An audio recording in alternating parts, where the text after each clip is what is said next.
Fala galera, beleza? Mais uma dica de matemática aqui e um assunto temido por muita gente, regra de 3 composta, beleza? Antes de aprender a fazer, vamos só relembrar um conceito básico. O que é uma regra de 3 composta? São problemas que envolvem 3 ou mais variáveis, tudo bem? Então repara, a gente vai fazer em 2 passos, olha o texto. Em uma construção, 4 pedreiros levam 18 dias para realizar a construção de um muro com 2 metros de altura. Então vamos lá. Por que esse problema é uma regra de 3 composta? Porque ele fala pedreiro, dia e altura do muro. Então olha só.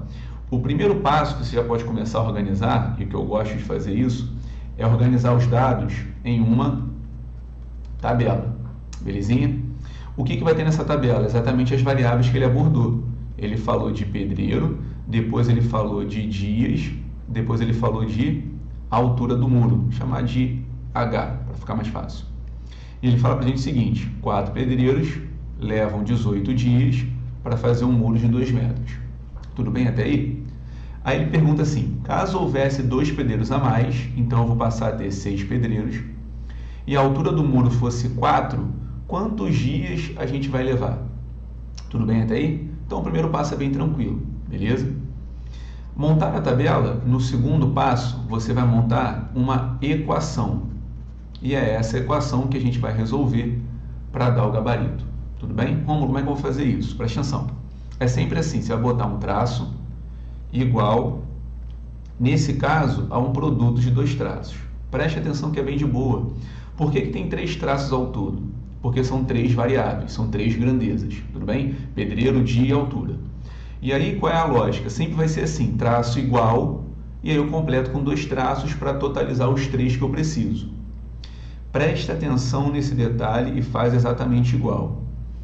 Cada traço é de uma grandeza, correto? O primeiro traço sempre vai ser da grandeza que tem a pergunta, que é onde está o x, que nesse caso, preste atenção nesse detalhe, são os dias. E os outros 2 eu vou colocar para o pedreiro e o outro para a altura. Tudo bem? E aí o seu desafio agora é basicamente pegar os valores da tabela e jogar para essa equação. Tudo bem? Primeiro passo, você vai pegar aonde está a pergunta, que são os dias, e vai repetir 18 sobre x. Tudo bem? Agora que é o problema, agora que o pessoal tem dificuldade.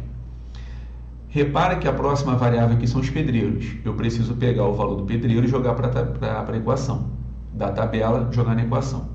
Porém, quando você for preencher as variáveis depois da igualdade, é necessário fazer uma relação de grandezas. Você quer descobrir se existe uma relação direta ou uma relação inversa. Basicamente, uma relação direta é quando uma sobe, a outra sobe. Você já vai entender isso. E uma relação inversa, se uma sobe, a outra desce. Como que eu faço isso? Você sempre vai comparar, nesse caso, pedreiro com os dias. Comparem sempre aquela que eu quero preencher na equação com aquela que tem a pergunta. Então pensa comigo. Repara que a altura sobrou. Significa dizer que a altura do muro passa a ser constante para a gente. Então pensa comigo. Se eu tenho que construir um certo muro de uma altura constante, quanto mais pedreiros, menos dias leva. Faz sentido? Então existe uma relação inversa. Repara que a tabela do pedreiro está 4 sobre 6. Então, como é uma relação inversa, eu escrevo 6 sobre 4. Perfeito? E, por último, você vai preencher a altura. E, para preencher a altura, eu vou comparar com os dias. Nesse caso, quem sobra é pedreiro.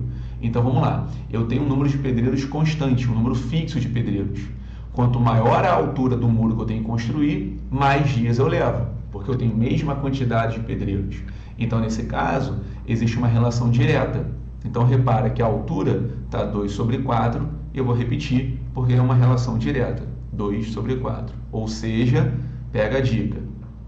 Se você definir que há uma relação direta, você repete os valores da tabela na mesma posição. Se você definir que existe uma relação inversa, você pega o valor da tabela e coloca invertido na equação. Tudo bem? Agora é só fazer a conta normal. 18 sobre x é igual 6 vezes 2 vai dar 12, 4 vezes 4 vai dar 16. Eu posso simplificar aqui por 4, por exemplo, ficando 18 sobre x está dando para a gente 3 sobre 4. Multiplicando cruzado, 3x igual a 72, x igual a 72 sobre 3, que vai dar 24, ou seja, essa obra vai demorar 24 dias, gabarito B de bola. Beleza? Tamo junto, até a próxima. Tchau, tchau.